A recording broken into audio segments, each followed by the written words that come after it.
Hello बच्चों, स्वागत करता हूं आपका विश्व भूगोल के इस श्रृंखला में। इसके पहले मैंने जो है मरुस्थल का और इसके अलावा आपका विश्व के प्रमुख घास के मैदान और ज्वालामुखी भूकंप ये सारे वीडियो जो है लेक्चर के डाल दिए हैं। आप उसको देख लीजिए। उसके बाद ये हमारा उसी क्रम में ये कौन सा होगा, तो ये झीलों के बारे में होगा। तो आज मैं आपको झीलों के बारे में बताऊंगा कि झीलें कितनी प्रकार की होती हैं, झीलों का निर्माण किस प्रकार से होता है, बाकी विश्व में कौन कौन सी झीलें और कहाँ कहाँ पर स्थित है, ये सारी चीजें किस महाद्वीप में किस देश के अंदर कौन सी झीलें स्थित है उसके बारे में बात करूंगा। ठीक है, तो चलिए आइए स्टार्ट करते हैं क्लास को।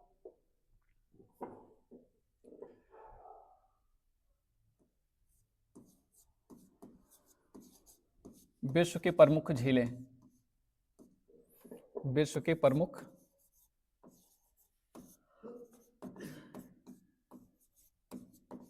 झीलें।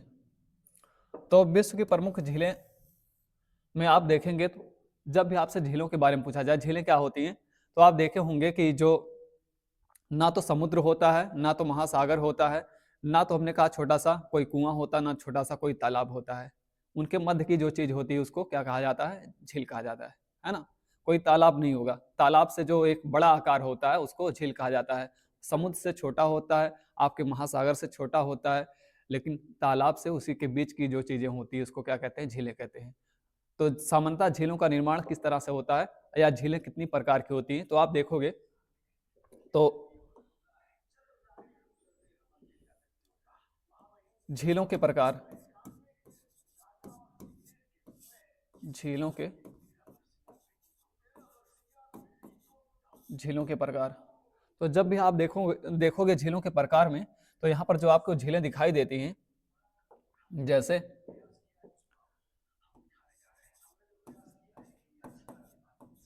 लैगून झील, और लैगून झील के अलावा आपका पलाया झील,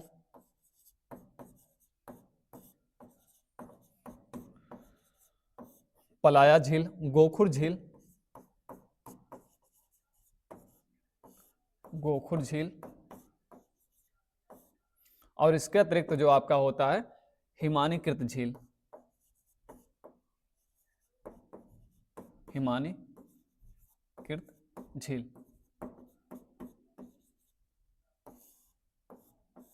ठीक है, तो प्रमुख रूप से जो झीलें होती हैं उनके चार तरह की होती है। जैसे आप देखोगे तो लैगून झील है, पलाया झील है, उसके अतिरिक्त जो आपकी गोखुर झील है और हिमानीकृत झील है। तो ये जो झीलें होती है लैगून झील, जैसे आप लैगून को देखोगे तो जो लैगून प्रकार की झीलें होती हैं ये, तो इनका निर्माण कहाँ पर होता है या किस तरह से होता है? लैगून प्रकार की झीलों का निर्माण कहाँ पर और किस तरह से होता है? तो ये जो लैगून होती है, जब भी आप देखते हैं तो लैगून झीलों का निर्माण मुख्यतः जो है समुद्र के किनारे पर होती है, समुद्र के किनारे। ठीक है, जैसे मान लीजिए कोई इस तरह से कोई समुद्र का तट है, इस तरह से ये जो तट होता है धीरे धीरे क्या करता है, पानी के बहाव से जो वहां की लहरें आती हैं और सतह से टकराती हैं, किनारों से जो टकराती हैं, धीरे धीरे क्या होता है इस प्रकार से यहाँ पर भूमि के अंदर, ठीक है, उसका जो एक सिरा जो है पानी का ऐसे धीरे धीरे कटते कटते एक जो एक आकार बना लेता है और आकार के बाद ये रास्ता बंद हो जाता है। ठीक है, तो मान लीजिए इस तरह से कटाव करते करते और ये जो है समुद्र का पानी यहाँ पर चला गया, अंदर की तरफ चला गया, और उसके बाद क्या हुआ, ये जो रास्ता था ये रास्ता बंद हो गया। तो यहाँ पर जो जिस आकार का निर्माण होगा, जिस झील का निर्माण होगा उसे क्या कहा जाएगा? उसे कहा जाएगा लैगून झील, है ना। क्योंकि ये जो तट से लहरें आकर टकराती थी, धीरे धीरे कटाव करते करते इस तरह से आकृति बन गई और ये रास्ता फिर बंद हो गया, तो जो पानी था उसके अंदर ही रह जाता है, तो वो झील बन जाती है, तो उसको कहा जाता है लैगून झील। ठीक, जैसे आप देखोगे उड़ीसा के अंदर, हमारे उड़ीसा में, तो यहाँ पर एक झील है, कहा जाता है चिल्का झील, चिल्का झील। ठीक है, जब विश्व क्या कहते हैं भारत भूगोल पढ़ाऊंगा आपको और भारत की झीलों के बारे में बताऊंगा, तो वहां विस्तार से बताऊंगा कि भारत के अंदर कौन कौन सी झीलें किस प्रकार की हैं और कौन कौन सी झीलें कहाँ पर स्थित है ना। यहाँ पर आपको बता रहा हूँ विश्व की प्रमुख झीलों के बारे में। विश्व भूगोल है हमारा, तो विश्व की झीलों के बारे में होगा। तो चिल्का झील आपका उदाहरण किसका? लैगून झील का उदाहरण है। तो लैगून मैंने आपको बता दिया कि जब लहरें आकर किसी तट से टकराती हैं तो कटाव करती हैं, और कटाव करते करते जो पानी अंदर की तरफ घुसते चला जाता है, उसके बाद वहां का रास्ता बंद हो जाता है, तो एक तालाब जैसी संरचना अंदर बन जाती है, तो उसको क्या कहा जाता है? उसको लैगून झील कहा जाता है। उसी तरह से आपका होता है एक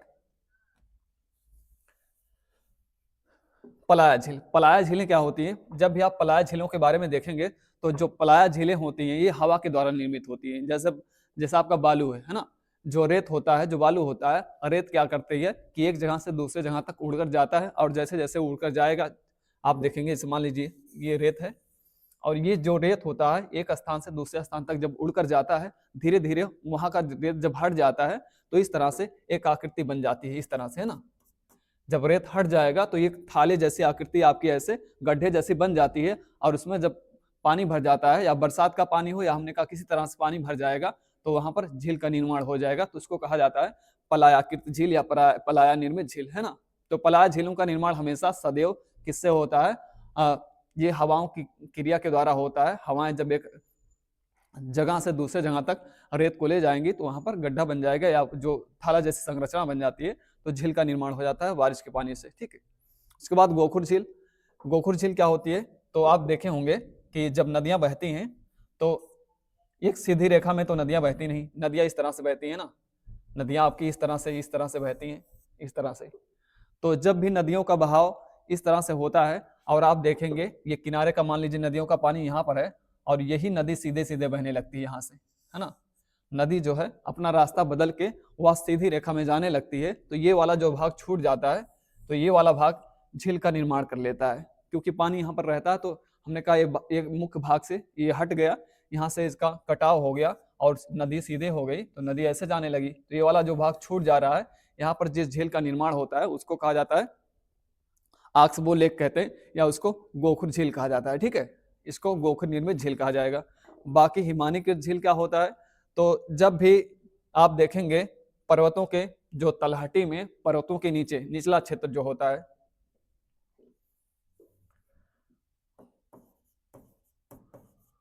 पर्वतों के निचले क्षेत्र में, निचले क्षेत्र में, पर्वतों के निचले क्षेत्र में आप देखोगे इस तरह से, मान लीजिए कोई पर्वत है, ठीक है, और यहाँ पर निचला जो क्षेत्र है यहाँ पर, ठीक है, तो गड्ढे जैसी संरचना अगर है वहां पे, और उसके बाद जब बर्फ पिघलता है, और जब हिमानी पिघलेगा, जब बर्फ पिघलेगी तो यहाँ पर आके भर जाएगा और यहाँ पर एक झील का निर्माण कर देगा, उसको कहा जाता है हिमानीकृत झील। मतलब जो बड़े बड़े आपके शील्ड होते हैं, बर्फ के शील्ड होते हैं, वो जब पिघलेंगे और किसी भी, हमने कहा ऐसे गड्ढे में भर जाते हैं, तो वहां पर झीलों का निर्माण हो जाता है। तो ये जो झीलें होती है आप देखोगे जहां पर ध्रुवीय क्षेत्रों में ऐसी झीलें ज्यादा दिखाई देती हैं आपको, तो ध्रुवीय क्षेत्रों में या बर्फीले क्षेत्रों में ऐसी झीलें आपको दिखाई देती हैं, तो ये होती है आपकी हिमानीकृत झील। तो मैंने 4 झीलों के बारे में बताया आपको, लैगून झील, पलाया झील, गोखुर झील और हिमानीकृत झील। मुख्य रूप से यही झीलें होती है ना। अगर इसके अलावा आप देखोगे तो एक झील होती है, जैसे आप अगर कहो तो उल्का पिंड द्वारा निर्मित झील, उल्का पिंड द्वारा निर्मित झील, उल्का पिंड द्वारा। तो झीलों का निर्माण उल्का पिंड से भी होता है। मान लीजिए आसमान से कोई, हमने कहा इस प्रकार का पिंड गिरता है, या उल्का पिंड गिरता है, और जहां ये हमने कहा धस जाता है, वहां पे झील का निर्माण हो जाता है। धसता है तो वहां से पानी निकल आता है, तो वहां पर भी झील का निर्माण हो जाता है। तो उसी को क्या कहते हैं? उल्का पिंड के द्वारा निर्मित झील, ठीक है। तो ये जब भी आपसे पूछा जाए तो इतनी प्रकार की झीलें आप याद रखिएगा, कैसे निर्माण होता है ये मैंने आपको बता दिया, ठीक है। इसके बाद जो प्रमुख बातें हैं झीलों के बारे में,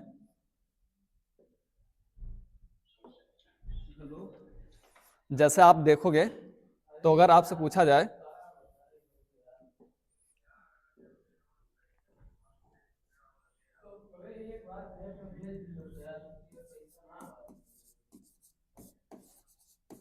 विश्व की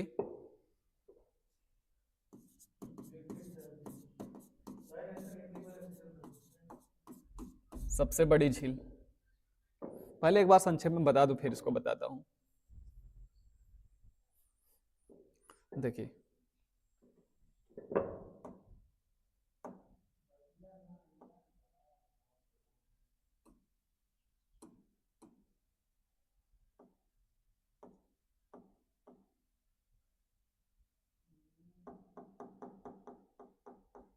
यहाँ एक मैप ले लेते हैं, उसके द्वारा से इसको देखेंगे। चलिए देखते हैं। विश्व में जो प्रमुख झीलें हैं, तो दो तरह की झीलें हो सकती हैं। तो बाकी मैंने झीलों के निर्माण के बारे में बताया, लेकिन अगर पूछा जाए तो झीलें दो तरह की हो सकती हैं। एक आपकी प्राकृतिक हो सकती हैं, एक मानव निर्मित हो सकती हैं झीलें। तो झीलें दो तरह की हो सकती हैं, जैसे मैंने कहा कि आपकी झीलें जो होती हैं ये दो तरह की हो सकती हैं। एक आपकी प्राकृतिक और दूसरी जो आपकी मानव निर्मित।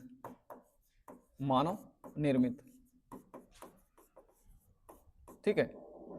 तो प्राकृतिक झीलें हो सकती हैं और मानव निर्मित हो सकती हैं। जैसे प्राकृतिक झीलों में आप देखोगे तो जिनका निर्माण हिमानीकृत द्वारा होता है, पलायक क्रिया द्वारा होता है, और जो है लैगून झीलों का जो निर्माण होता है, उल्का पिंड द्वारा जो निर्माण होता है, ये सारी जो है प्राकृतिक झीलों का निर्माण होता है। मतलब प्रकृति के द्वारा जो स्वयं झीलों का निर्माण हो जाता है उनको प्राकृतिक झीलें कहा जाता है। बाकी मानव निर्मित झीलें जो जिसका निर्माण मानव करता है उसको मानव निर्मित झील कहा जाता है। जैसे मान लीजिए हमने कोई जो है इस तरह से झील का निर्माण करवा दिया, झील खुदवा दिया, उसमें पानी भरवा दिया, तो वो मानवकृत झील हो जाएगी, मानव निर्मित झील हो जाएगी, है ना।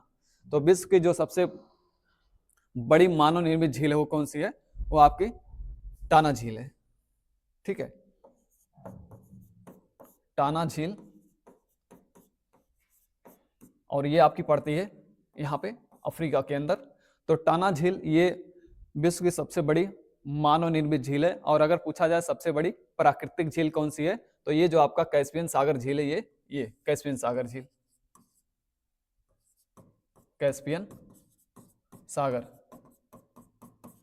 ठीक है, कैस्पियन सागर झील ये विश्व की सबसे बड़ी प्राकृतिक झील कहलाती है। तो जब भी आपसे पूछा जाए सबसे बड़ी मानव निर्मित झील, तो टाना झील, और सबसे बड़ी जो है प्राकृतिक झील कौन सी है, वो आपकी कैस्पियन सागर झील है, और विश्व की सबसे बड़ी झील कहलाती है। ठीक है,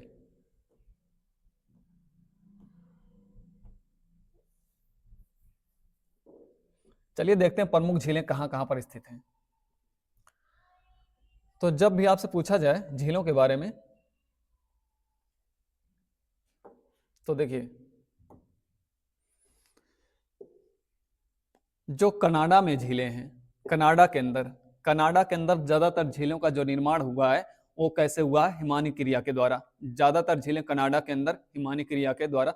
अगर सबसे ज्यादा झीलों का देश पूछा जाए, सबसे ज्यादा झीलें कहाँ पर हैं, तो कनाडा देश में। ऐसा प्रश्न आता है कि सबसे ज्यादा झीलें कहाँ पर है, किस देश के अंदर है, तो कनाडा के अंदर है। लेकिन अगर पूछा जाए 1000 झीलों की भूमि किसे कहा जाता है, तो फिनलैंड को कहा जाता है। दो तरह के प्रश्न है। मैंने ये कहा आपसे कि अगर पूछा जाए विश्व में सर्वाधिक झीलें किस देश के अंदर है, तो कनाडा के अंदर है, और हिमानीकृत है, मतलब बर्फ के पिघलने से वहां झीलों का निर्माण होता है। और अगर दूसरा प्रश्न ऐसा पूछा जाए 1000 झीलों का देश किसे कहा जाता है, तो आपको फिनलैंड को कहा जाता है। तो यहाँ पर आप देखोगे जो प्रमुख झीलें हैं, जैसे आप देखोगे यहाँ पर यह है आपकी ग्रेट बियर। ठीक है, ग्रेट बियर, और उसके नीचे है आपकी ग्रेट सलेब। ये है आपकी ग्रेट सलेब, इसको ग्रेट सलेब कहा जाता है। ग्रेट बियर ऊपर है। आपसे पूछा जाता है कनाडा के सबसे उत्तरी छोर पर कौन सी झील है, तो वो है आपका ग्रेट बियर है। उसके बाद ग्रेट लेक, ग्रेट बियर और ग्रेट सलेब, और उसके नीचे है अथावास्का। यहाँ पर एक झील देखेंगे, यहाँ पर एक झील है, उसको कहते हैं अथावास्का। अथावास्का, अथावास्का। ठीक है, उसके नीचे। उसके बाद आप देखोगे इसके अलावा यहाँ झीलें हैं, इसको कहते हैं रेंडियर, रेंडियर झील कनाडा में। और उसके नीचे एक झील यहाँ पर है, उसको कहा जाता है रेंडियर के अलावा विनिपेग, विनिपेग। ठीक है, यहाँ पर आप देखिए, यहाँ पर आपको लोकेट कर रहा हूँ। अभी मैं इसको साफ साफ जब अलग से लिखूंगा कि कौन सी झील कहाँ से किस देश में है, तो आपको आसानी से समझ में आ जाएगा। ठीक है, तो अथावास्का है और नीचे विनिपेग है। और यहाँ देखेंगे एक और है, यहाँ पर एक झील है कनाडा के अंदर, उसको कहा जाता है मिनीटोबा, मिनीटोबा। ठीक है, मिनीटोबा झील। तो 4-5 झीलें याद रखिएगा कनाडा के अंदर। एक आपकी ग्रेट बियर है, और उसके नीचे है जो ग्रेट सलेब है, और उसके नीचे अथावास्का है। यहाँ पे है एक पूरब साइड में रेंडियर झील कहा जाता है उसे। और उसके बाद आप देखोगे यहाँ पर उसके नीचे है एक विनिपेग झील, और यहाँ पर देखोगे उसके नीचे और है एक उसको कहा जाता है मिनिटोबा। अभी मैं इसको अलग से लिख दूंगा, आपको समझ में आ जाएगा वहां, ठीक है, मिनिटोबा। यहाँ पर आप लोकेशन से थोड़ा समझिए। उसके बाद आप देखोगे अमेरिका के अंदर, इसी के नीचे जो अमेरिका है, यहाँ पर 5 झीलों का समूह है जिसे अंगुली छाप झील कहते हैं। क्या कहते हैं? अंगुली छाप झील कहते हैं 5 झीलों का समूह। तो 5 झीलों का समूह, उसे अंगुली छाप झीलें भी कहा जाता है। तो आपसे केवल इतना प्रश्न पूछा जाता है, उंगली छाप झील किस देश के अंदर है? तो वो आपके यूएसए के अंदर, अमेरिका के अंदर, ठीक है। जैसे आप यहाँ देखोगे तो 5 झीलों का समूह कौन कौन सा है? तो यहाँ देखोगे आपकी सुप्रियर झील है, ये इसको कहा जाता है सुप्रियर झील, ये आपकी सुप्रियर है।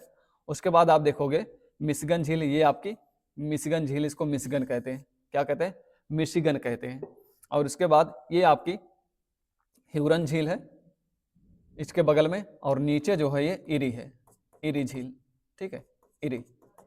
इरी पूरी तरह से अमेरिका में है, नहीं तो बाकी सारी झीलें 5 झीलों के समूह में या अंगुली छाप झीलों के समूह में 4 झीलें अमेरिका और कनाडा की सीमा पर स्थित हैं। अमेरिका और कनाडा की सीमा के अंतर्गत आती हैं 4 झीलें, लेकिन इन 5 झीलों के समूह में जो आपकी इरी झील है, ये पूरी तरह से कहाँ पर है? अमेरिका के अंदर स्थित है, नहीं तो सारी जो है उसकी सीमा पर है। तो जब भी आप देखोगे कनाडा और अमेरिका का जो बॉर्डर लाइन है वो सीधी रेखा, एकदम पूरी तरह से सीधी रेखा पे है, ठीक है। ये जो हमने कहा लाइन निर्धारण किया गया बॉर्डर का, सीधी रेखा है पूरी तरह से। तो इसके बाद आप देखोगे, मैंने ये बताया आपको, यहाँ सुप्रियर है, सुप्रियर के बाद आपका ये ह्यूरन है, ह्यूरन के बाद ये मिशिगन है, मिशिगन के बाद आपका इरी है, और इरी के बाद पूरब में जो पूरी तरह से है ओंटारियो में। तो आपसे ऐसा पूछा जाता है 5 झीलों के समूह में पूरी तरह से पश्चिम में कौन सा है? तो सुप्रियर पश्चिम में, और पूरी तरह से पूरब में कौन सा है? ओंटारियो झील पूरी तरह से पूरब में है। और पूरी तरह से अमेरिका में कौन सा है? तो आपका इरी झील है, ठीक है। इतने बातें आपको समझ में आ जानी चाहिए, ठीक है।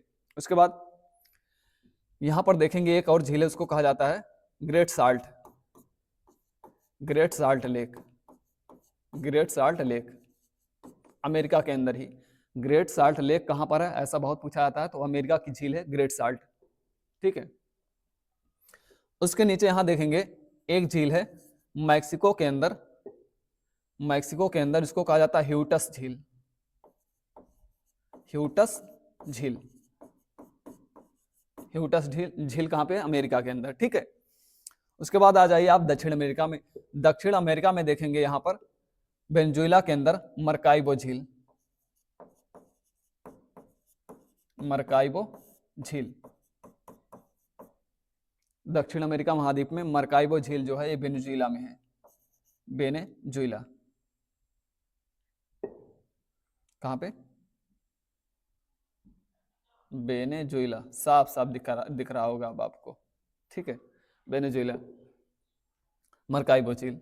उसके अलावा आप देखोगे यहाँ पे है टिटिकाका, लेक टिटिकाका, ये है आपकी लेक टिटिकाका।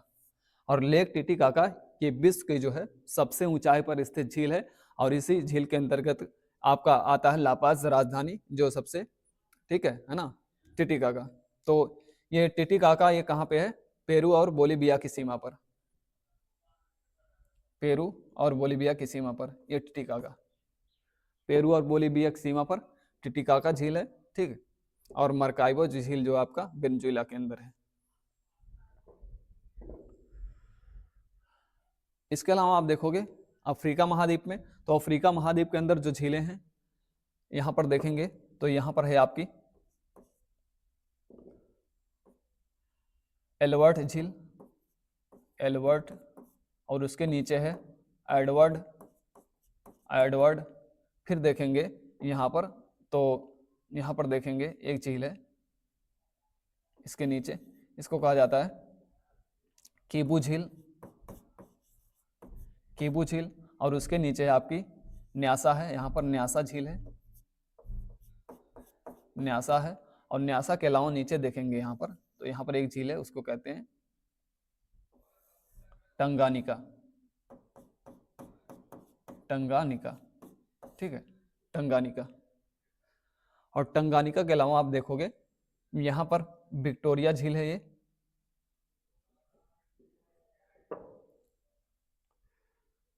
विक्टोरिया, ये विक्टोरिया झील है। और इसके बगल में आप यहाँ देखोगे तो यहाँ पर एक झील है, उसको कहा जाता है टाना झील, टाना झील। और ये यहाँ पर है, उसको कहते हैं टुरकाना, टुरकाना, ठीक है, टुरकाना। और ये लेक मलावी है, इसको लेक मलावी कहा जाता है, ठीक है।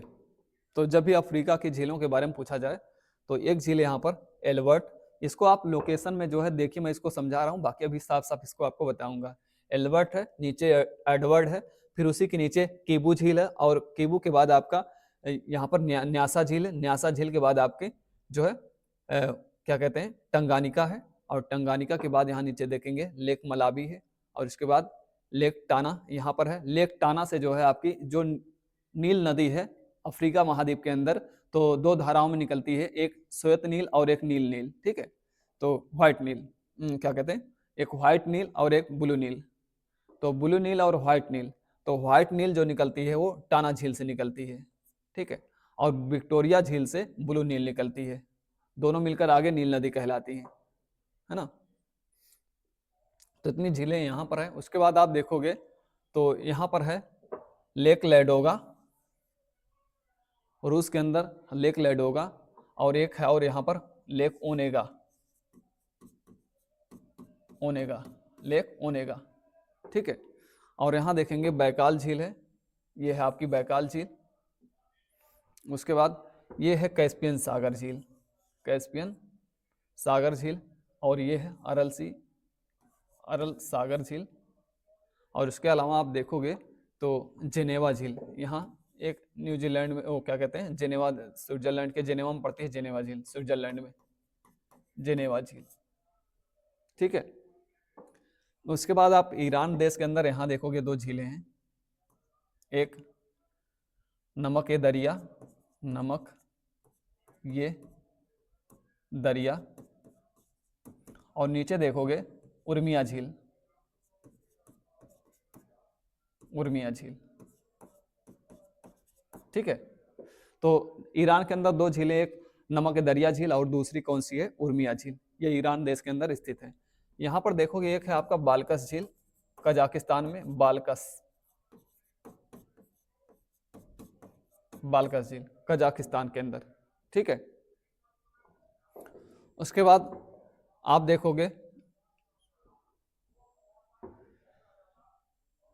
यहाँ lake eri, lake eri Australia के अंदर, और यहाँ पर एक न्यूजीलैंड के अंदर टाइपू झील, टाइपू झील न्यूजीलैंड के अंदर, और टोनले सेप जो है आपका यहाँ पर, टोनले सेप झील आपका क्या कहते हैं, ताइवान के अंदर, ठीक है, टोनले सेप, ताइवान।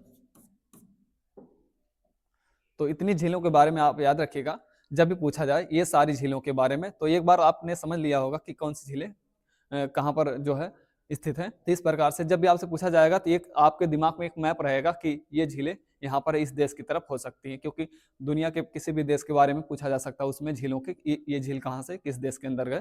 तो जब लोग आपको मैप से थोड़ा सा पता रहेगा तो आपको चीजें आसानी से याद आ जाएंगी, ठीक है। अब आइए देखते हैं अन्य झीलें कहाँ कहाँ पर हैं इस प्रकार से। तो देखिए दो कॉलम बनाइए इस प्रकार से,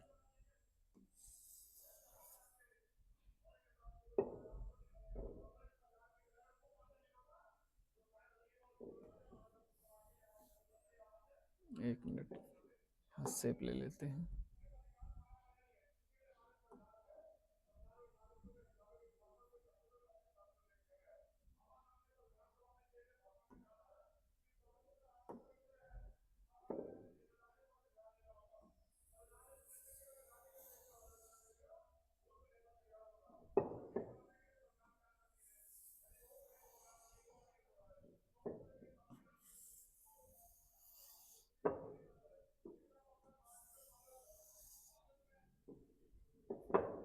देखिए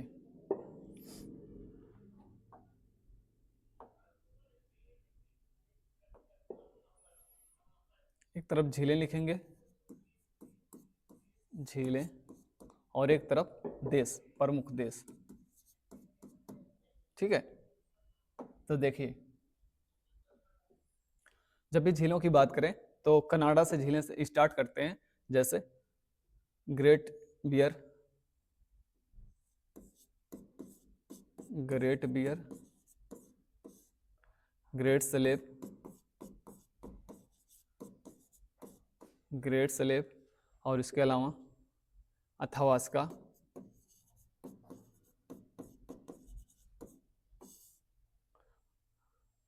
रेंडियर, विनिपेग,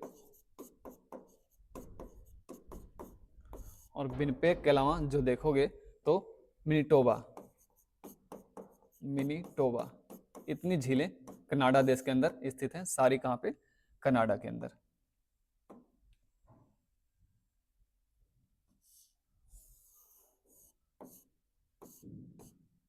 कनाडा, ठीक है।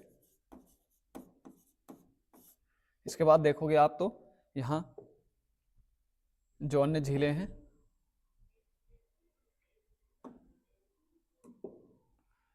सुप्रियर,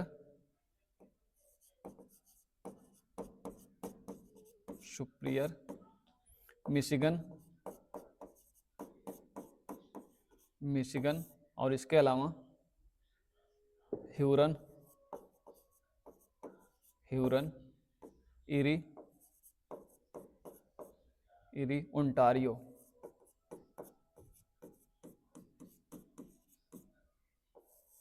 ओंटारियो, ठीक है। और इसके अलावा ये सारी झीलें कहाँ पे हैं? तो superior, Michigan, Hurun, eri, Ontario, और आपका ग्रेट साल्ट, ग्रेट साल्ट, ये सारी झीलें आपकी अमेरिका के अंदर।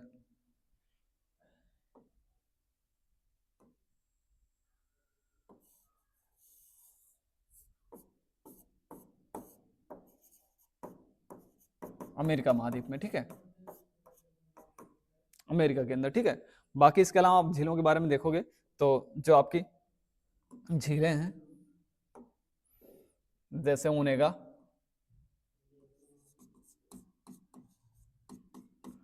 ओनेगा, और लेडोगा, लेडोगा, बैकाल, ये जो सारी झीलें हैं कहाँ पे आपकी पड़ती हैं? तो ओनेगा, लेडोगा, बैकाल, ये जो झीलें हैं ये आपकी सारी झीलें रूस के अंदर, रूस में, ठीक है। और इसके अलावा उर्मिया, उर्मिया झील, और नमक दरिया, नमक ये दरिया, ये दोनों झीलें ईरान के अंदर,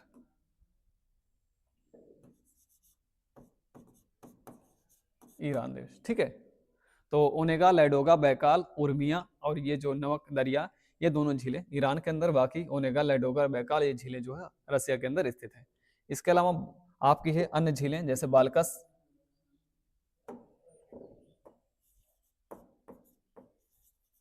बालखस, और कैस्पियन सागर,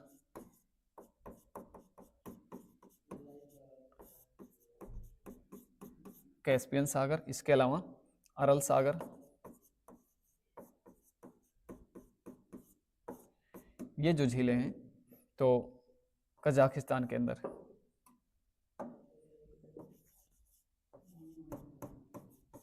कजाकिस्तान में, ठीक, कैस्पियन सागर और अरल सागर, ये जो दोनों झीलें हैं ये आपकी। तो उज्बेकिस्तान, उज्बेकिस्तान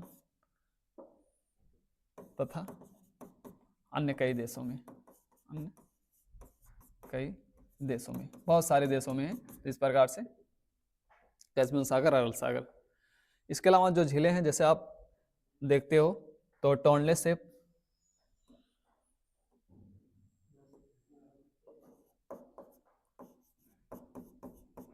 टोनले सेप, और टाइपू, टाइपू झील, टोनले सेप आपका ताइवान के अंदर, और टाइपू जो है न्यूजीलैंड के अंदर।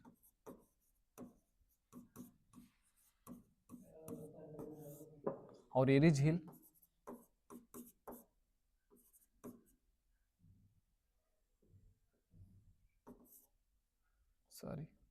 करते हैं आयर झील, आयर झील। ठीक है, ये कहाँ पे है? आपके ऑस्ट्रेलिया महाद्वीप के अंदर, ऑस्ट्रेलिया के अंदर। ठीक है, तो जब भी झीलों के बारे में पूछा जाएगा तो प्रमुख रूप से ये सारी झीलें जो विश्व के अंतर्गत स्थित हैं और किस महाद्वीप में या किस देश के अंदर स्थित है, तो मैंने इसको बताया है। इसके बाद जब जो अन्य तथ्य पूछे जाते हैं झीलों के बारे में, तो आप देखोगे जैसे आपसे पूछा जाए तो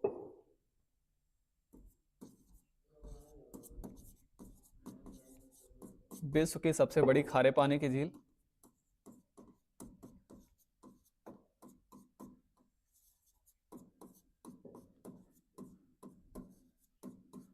पानी की झील, इसके अलावा विश्व की सबसे अधिक खारे पानी की झील, विश्व की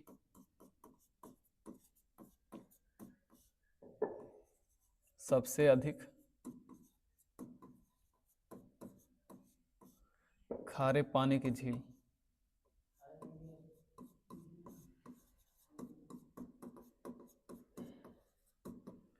विश्व की सबसे गहरी झील,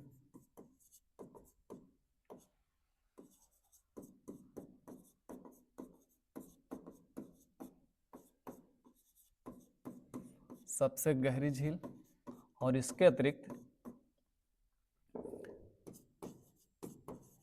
विश्व की सबसे निचली झील,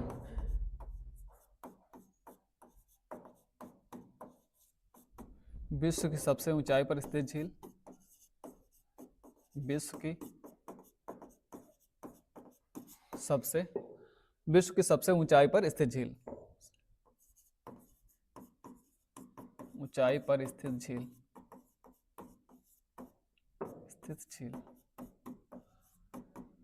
ठीक है।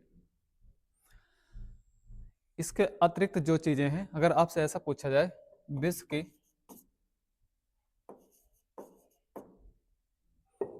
सबसे बड़ी झील, सबसे बड़ी झील या प्राकृतिक झील,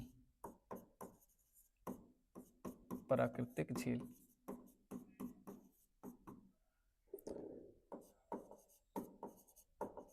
विश्व की सबसे बड़ी मानव निर्मित झील,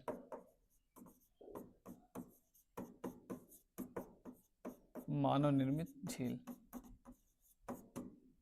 ठीक है, इतनी बातें आपसे पूछी जाती हैं जो हमने कहा आपसे स्टैटिक जीके टाइप के क्वेश्चन होते हैं, इस तरह के पूछे जाते हैं। जैसे विश्व की सबसे बड़ी खारे पानी की झील कौन सी है, या आपसे पूछा जाता है तो विश्व की सबसे बड़ी खारे पानी की झील कौन सी है, तो कैस्पियन सागर,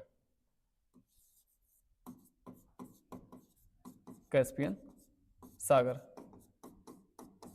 उसके बाद विश्व की सबसे अधिक खारे पानी की झील कौन सी है, तो मृत सागर, वो क्या कहते हैं, वान झील, वान झील।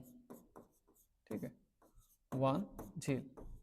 मतलब दोनों में अंतर यह है कि बड़ी खारे पानी पूछी जाए तो क्षेत्रफल के अनुसार कैस्पियन सागर बड़ा है, और अधिक सॉल्टी किसका पानी है, अधिक खारा किसका पानी है पूछा जाए तो विश्व की सबसे बड़ी अधिक खारे पानी की जो झील है वो वान झील है। ठीक है, उसके बाद विश्व की सबसे गहरी झील कौन सी है, गहरी, तो रूस की बैकाल झील है, बैकाल झील रूस की। और उसके बाद विश्व की सबसे निचली झील कौन सी है, तो मृत सागर झील, मृत सागर झील, मृत सागर झील। ठीक है, और विश्व की सबसे ऊंचाई पर स्थित झील कौन सी है, ऊंचाई पर स्थित जो झील है विश्व की, तो वो है आपके टिटिकाका, टिटिकाका।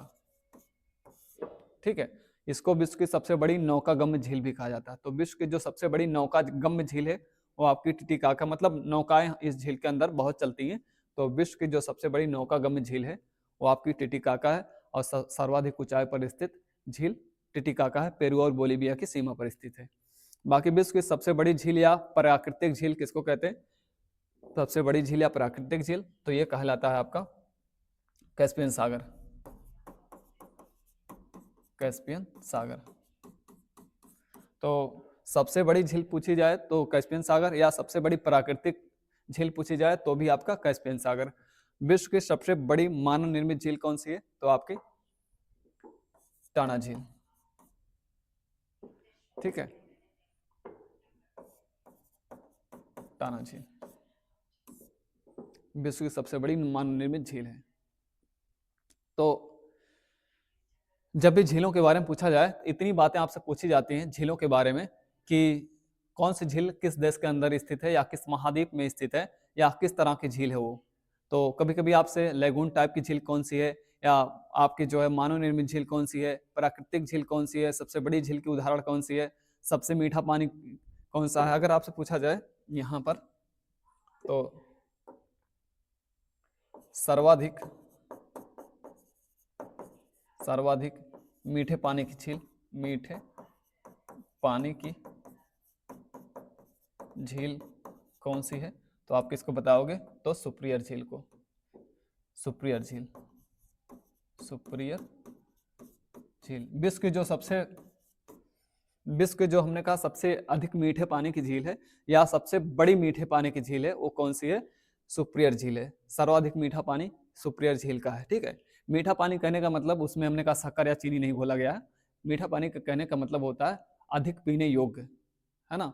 जो पीने योग्य पानी होता है उसको मीठा पानी कहते हैं। तो अधिक पीने योग्य पानी जो है, नहीं तो बाकी खारा पानी होता है, तो अधिक मीठे पीने योग्य जो मीठा पानी होता है उसी को कहा जाता है मीठे जल की झील। तो सुप्रियर झील विश्व की सबसे बड़ी मीठे पानी की झील है।